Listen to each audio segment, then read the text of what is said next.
At 39, he stood in front of a cracked mirror inside a rented room so small it barely held a bed, a chair, and his regrets. The man staring back at him didn't look like a failure, but he felt like one. Once, people had used his name with respect. Once, his phone rang all day. Once, he believed hard work was enough. Now, his phone stayed silent. The respect was gone, and hard work alone had betrayed him. He pressed his palms against the mirror, as if holding himself upright. "How did I end up here?" he whispered. But the mirror had no answers. 10 years earlier, life had looked very different. He had a stable job, a modest home, and dreams that felt reachable. Not extravagant dreams, just enough. Enough money, enough peace, enough pride. Then came the changes. The company restructured. Younger faces replaced older loyalty. One meeting, one envelope, one polite apology. "You're a great employee," they said, "but we're moving in a different direction." Different direction? That phrase echoed for months. He told himself it was temporary. He would find something better, something bigger. But rejection after rejection chipped away at his confidence. Savings disappeared. Bills piled up. Friends stopped calling. At home, silence replaced conversation. His wife tried to be patient, then tired, then distant. Arguments became routine. Hope became pressure. One night, after a fight that lasted hours, she said the words that ended everything. "I can't live like this anymore."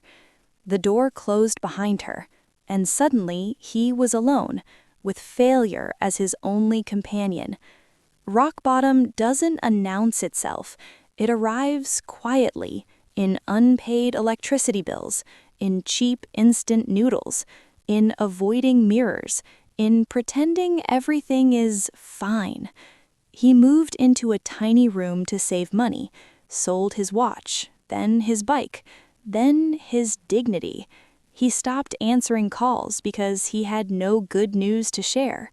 Some nights he lay awake staring at the ceiling, replaying every mistake he had ever made, like punishment. Maybe I wasn't good enough. Maybe I deserved this.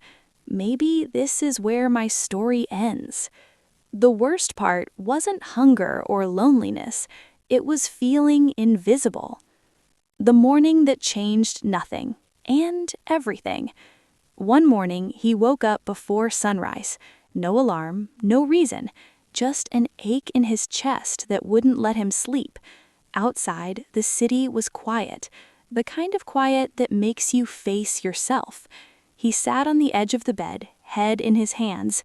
"I'm tired," he said out loud. "Not of working, not of trying.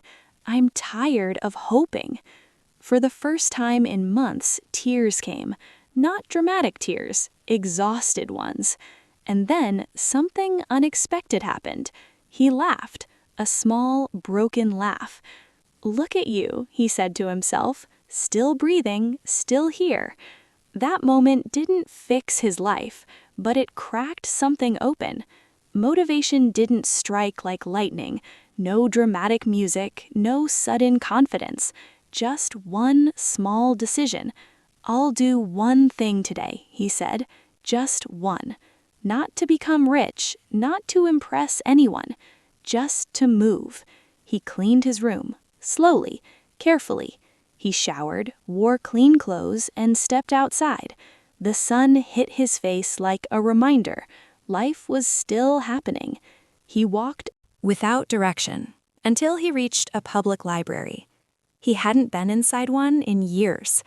Inside, it smelled of old books and quiet determination. He sat down, not to escape, but to learn. Rebuilding from zero. Every day after that, he returned. He read about skills, business, failure stories, people who started late. He discovered something important. Most success stories don't begin with confidence. They begin with desperation. He started freelancing small tasks online, work that paid almost nothing. People ignored him, Some mocked him. Many didn't respond. But he showed up anyway. At night, doubt screamed, "You're too old. You missed your chance. Who do you think you are?" But something inside him had changed. This time, he didn't argue with doubt. He worked despite it. Lonely progress. No one applauded. No one noticed. Progress happened quietly. He earned a little, learned more, failed again, adjusted. Months passed. His room was still small, but his mind was expanding. He stopped checking social media, stopped comparing, stopped waiting for validation. Instead, he built discipline. Wake up early, learn, work, repeat. Some days were terrible, some days were worse, but he didn't quit, because quitting would mean returning to the man in the mirror, the one who had given up. The breakthrough nobody sees. One evening, an email arrived. A real opportunity. A serious client. A chance. His hands shook as he read it. He wanted to celebrate, but there was no one to call, so he sat quietly and smiled. That job led to another, then another. Not overnight success, but steady. He moved into a better place, paid his debts slowly, started respecting himself again. People from his past reappeared. "Where were you?" they asked. He smiled. "Becoming myself." The mirror revisited. Years later, he stood in front of another mirror. Same man, different eyes.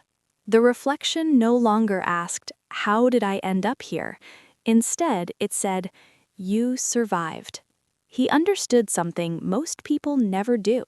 Life doesn't break you to destroy you. It breaks you to remove who you were pretending to be. If you are reading this and feel stuck, if you feel invisible, if you believe it's too late, remember this. You don't need motivation to start. You need honesty. You don't need confidence to move forward. You need courage to take one step. And you don't need the world to believe in you. You just need to stop abandoning yourself. Because when nothing is left, that's when the real beginning happens.